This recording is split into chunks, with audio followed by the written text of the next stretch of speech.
Hello बच्चों, कैसे हैं आप। चलिए आज हम अपनी क्लास 6 का इकाई 1 पूर्ण संख्या अभ्यास 2C लगाने वाले हैं। पहले समझ लेते हैं बच्चों इस अभ्यास के अंतर्गत क्या आता है और उसके बाद लगाएंगे इसके अभ्यास के सवाल। इसमें पूर्ण संख्याओं में गुणा के प्रगुण पढ़ेंगे आज हम। नंबर 1, गुणन का संवरक प्रगुण। गुणन का संवरक प्रगुण क्या होता है? पूर्ण संख्याओं का गुणनफल सदैव पूर्ण संख्या होता है। यदि दो पूर्ण संख्याओं का हम लोग गुणा कर दें तो जो उत्तर मिलेगा वह भी एक पूर्ण संख्या ही होगा। सेकंड है गुणा का क्रम विनिमय प्रगुण। इसमें क्या आता है? पूर्ण संख्या युग में क्रम बदल देने पर भी गुणनफल समान रहता है। जैसे 2 गुणे 4 किया तब भी 8 आया, यदि हम 4 गुणे 2 कर दें तब भी हमें 8 ही मिलेगा। तो ये हो जाता है आपका क्रम विनिमय प्रगुण। आगे देखिए तीसरा, शून्य का गुणन प्रगुण। शून्य का गुणन प्रगुण क्या होता है? किसी पूर्ण संख्या व शून्य का गुणनफल सदैव शून्य होता है। किसी भी पूर्ण संख्या में हम शून्य का गुणा कर दें तो हमें शून्य ही मिलेगा। अगला है बच्चों गुणन का तत्समक अवयव। एक को गुणन का तत्समक अवयव कहते हैं। क्यों कहते हैं?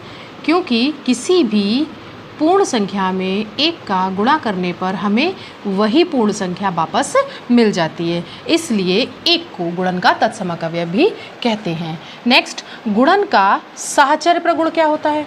देखिए साहचर्य प्रगुण में हमने बताया था यदि 3 संख्याएं हैं, 3 पूर्ण संख्याएं दी हैं तो उनमें पहली और दूसरी का पहले गुणा करते हैं, तीसरी का बाद में करते हैं, और यदि पहली को बाहर कर दें और दूसरी और तीसरी संख्या का गुणा कर दें गुणन संक्रिया में इनका क्रम बदल देने पर भी गुणनफल कैसा रहता है? समान रहता है। तो यह बच्चों आपका साहचर्य प्रगुण होता है।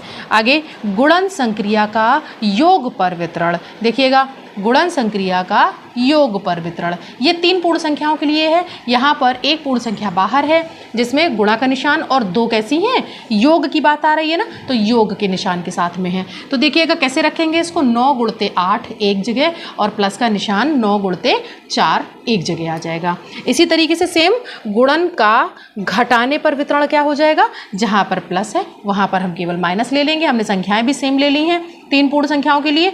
9 गुणते 8 माइनस का निशान आ जाएगा और 9 गुणते 4।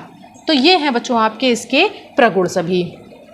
चलिए लगाते हैं इसके अभ्यास के सवाल हम लोग। क्वेश्चन नंबर 1 बच्चों क्या दिया है?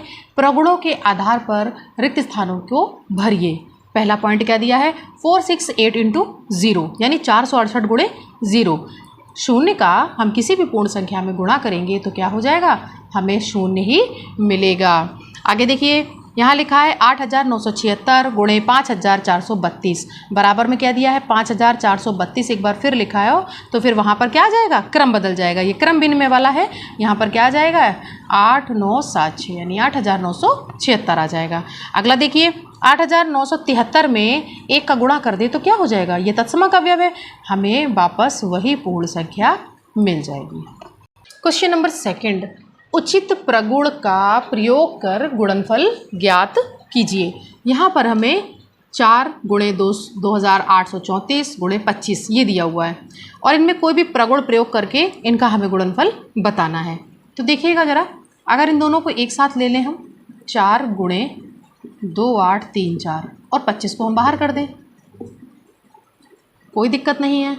अगर हम ऐसा कर दें कि 2834 गुणते 4 और यहाँ पर 25 को बाहर रहने दें, यानी कि हमने क्रम बदल दिया। यहाँ क्या था? साहचर्य था, 2 अंदर 1 बाहर, और उसके बाद यहाँ पे हमने क्रम बदल दिया, ये क्रम विनिमय का रूल लग गया। और अगर ऐसा कर दें हम कि 2834 इसको बाहर कर दें तो ये जो 4 और गुणे 25 है इसको अंदर ले लें, तो देखना ध्यान से बच्चों ये बहुत आसान हो जाएगा। ये कितना हो जाएगा? 25 चौको 100 हो जाएगा। देखिएगा 2834 गुणते 25 चौको कितना हो गया? 100 हो गया। अगले स्टेप में कितना आ जाएगा? ये 283400, ये आपका गुणनफल आ जाएगा। इसमें देखते हैं सेकंड क्वेश्चन में क्या लिखा है? 5 गुणे 658 गुणे 80। इसमें भी हम सेम करते हैं।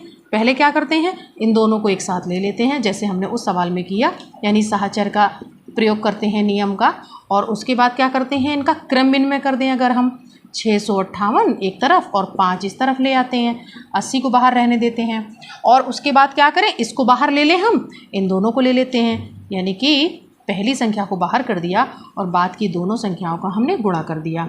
चलिए इनका गुणा कर देते हैं, कितना हो जाएगा यहाँ पर 00 और उसके बाद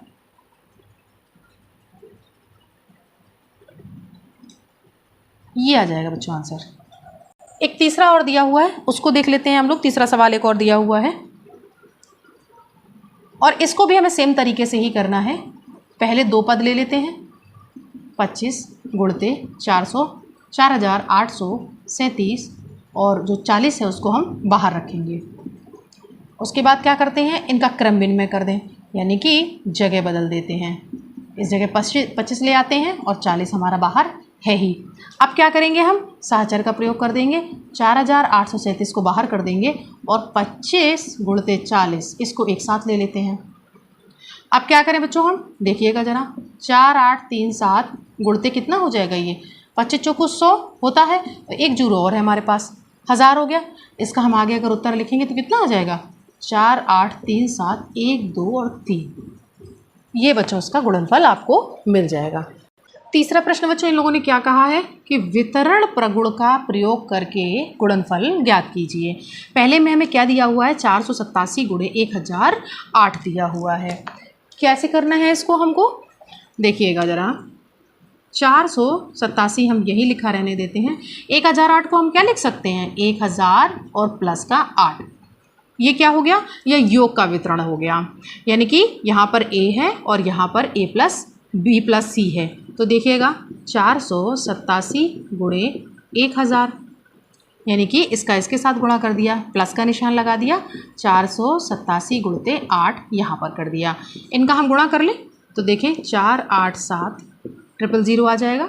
1000 का गुणा करेंगे, यहाँ पर हमें गुणा करना पड़ेगा, 8 सत्ते 56, ये 6 5 चला गया, 8 अट्ठे 64, 69 की 9 और 6 हासिल में चला गया और 8 चौक 32, 32 और 6 कितने हो गए 38। इनको अब हम जोड़ लेते हैं, बस हो गया हमारा सवाल। देखिएगा 6 9 8, 3 अंक तो मिल गए हमें पूरे पूरे। अब ये 7 और 3 कितने हो गए, 7 3 10 की 0 हासिल 1, यहाँ पर कितना आ गया 9 और ये आ गया आपका 4। तो इस तरीके से ये गुणा का योग पर वितरण नियम हो जाता है। इसी तरह से एक दूसरा दिया हुआ है, यहाँ पर देखिए 998 दिया है। यहाँ पर पूर्ण संख्या यहाँ पर बनने में देखिए, यहाँ पर 8 ज़्यादा था एक कंप्लीट नंबर लेने के लिए और यहाँ पर क्या था 998 दिया हुआ है। तो इसको क्या लिख सकते हैं हम, इसको लिख सकते हैं हम 1000 माइनस का 2। 998 क्या हुआ, 1000 में से 2 कम कर दे तो 998 तो मिल जाएगा हमको और गुणे में कितना हो जाएगा 436। ये हो गया बच्चों आपका गुणा का घटाने पर वितरण। देखिएगा यहाँ 1000 गुणते 436 कर दें माइनस 2 गुणते 436, ये आ गया आपका। इसको हम कैसे लिख सकते हैं, गुणा कर देते हैं, माइनस 6 दूनी 12 की 2 1, 3 दूनी 6 1 7 और 4 दूनी 8। चलिए इसको माइनस करते हैं। देखिएगा 10 में से 2 का कितना आ गया 8 आ गया, 9 में से 7 गया 2 हो गया, 9 में से 8 गया तो 1 हो गया। यहाँ कितना बचता है हमारे पास 5 3 और ये रहा आपका 4।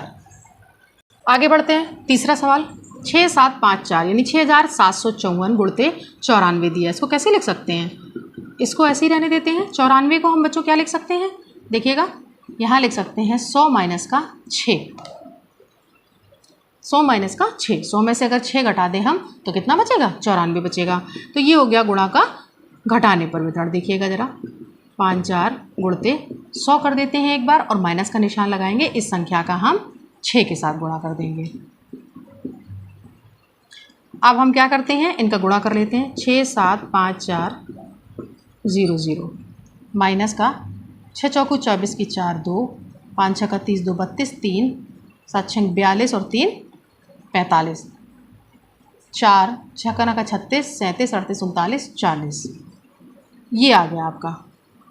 इसको घटा लेते हैं, इसमें से इसको घटाना है। देखिएगा 10 में से 4 गई 6, 9 में से 2 गई 7, उसके बाद यहाँ पर कितना बचेगा हमारे पास 13, 13 में से 5 गई 8, यहाँ कितना बचता है हमारे पास 4, क्योंकि यहाँ पर 0 है, और 7 में से 4 गई 3, और ये हमारे पास 6 है ही।